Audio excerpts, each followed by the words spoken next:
And despite the negative Asian cues, we're holding up for ourselves, but banking is the sore point. Yeah, I mean, that's been the sore point for the last 2 days, and that's really been the drag. And I don't think the numbers have helped either.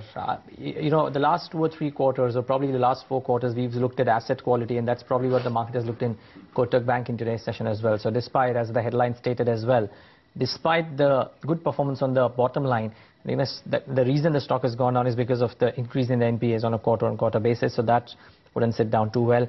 Rate sensitives generally are under pressure today. M&M, ICICI Bank, Axis Bank, all of these are having some bit of pressure points. HCL Tech and that whole talk of how Chris Capital may unwind some of the stake that it has in the company is probably the reason why HCL Tech is doing what it is doing in the session. Though TCS 2 ahead of the numbers is a bit soft. Mind you, the whisper number on the street is talking about a much better performance. Whether or not that happens remains to be seen.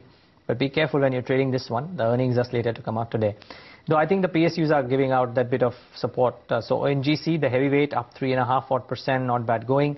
There is strength in BHEL too, so 3% up for that one. Asian Paints, top call today morning, is doing okay.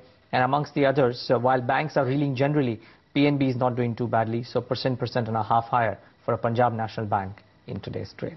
Okay, want to just quickly pull up the market breadth for you because that remains rather undeterred. It's just about even Steven, but marginally in favor of the losing side. And yes, the broader markets are showing absolutely a lackluster move as we speak. So just about holding on in the green.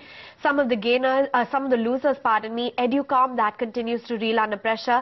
IGL ahead of the hearing and ahead of that rip-roaring rally that we've seen is off by close to 4%.